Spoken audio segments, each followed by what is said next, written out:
It is not too late for the Iraqi military to act with honor and protect your country by permitting the peaceful entry of coalition forces to eliminate weapons of mass destruction. Our forces will give Iraqi military units clear instructions on actions they can take to avoid being attacked and destroyed. I urge every member of the Iraqi military and intelligence services, if war comes, do not fight for a dying regime that is not worth your own life. And all Iraqi military and civilian personnel should listen carefully to this warning.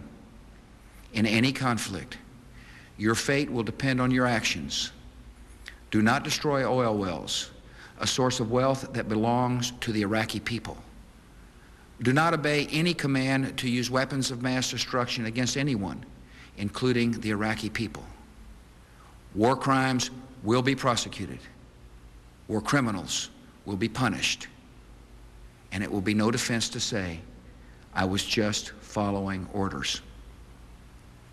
Should Saddam Hussein choose confrontation, the American people can know that every measure has been taken to avoid war, and every measure will be taken to win it.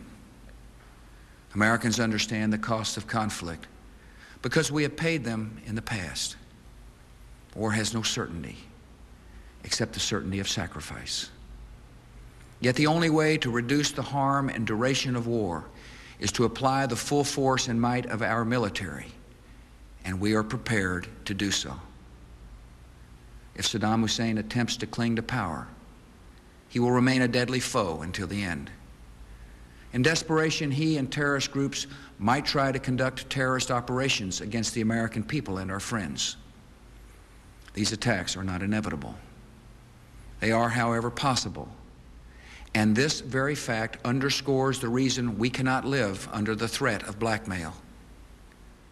The terrorist threat to America and the world will be diminished the moment that Saddam Hussein is disarmed. Our government is on heightened watch against these dangers. Just as we are preparing to ensure victory in Iraq, we are taking further actions to protect our homeland. In recent days, American authorities have expelled from the country certain individuals with ties to Iraqi intelligence services. Among other measures, I have directed additional security at our airports and increased Coast Guard patrols of major seaports. The Department of Homeland Security is working closely with the nation's governors to increase armed security at critical facilities across America. Should enemies strike our country, they would be attempting to shift our attention with panic and weaken our morale with fear. In this, they would fail. No act of theirs can alter the course or shake the resolve of this country. We are a peaceful people, yet we're not a fragile people, and we will not be intimidated by thugs and killers. If our enemies dare to strike us, they and all who have aided them will face fearful consequences. We are now acting because the risks of inaction would be far greater.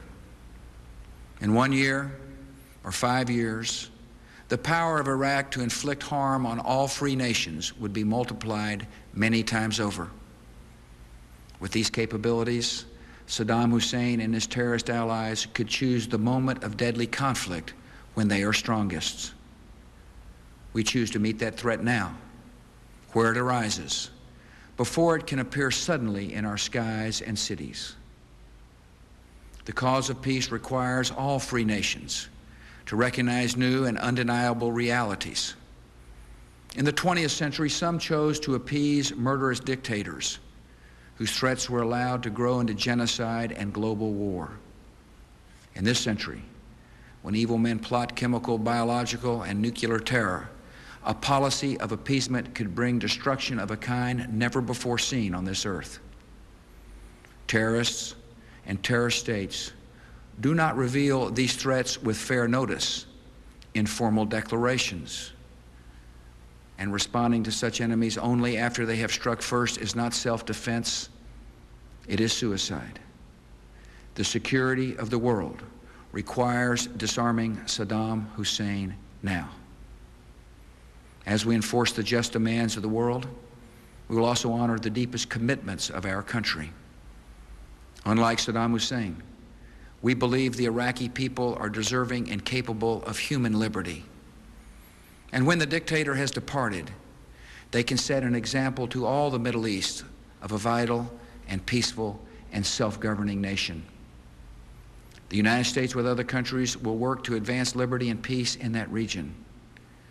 Our goal will not be achieved overnight, but it can come over time. The power and appeal of human liberty is felt in every life and every land. And the greatest power of freedom is to overcome hatred and violence and turn the creative gifts of men and women to the pursuits of peace.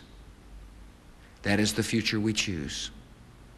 Free nations have a duty to defend our people by uniting against the violent. And tonight, as we have done before, America and our allies accept that responsibility. Good night, and may God continue to bless America.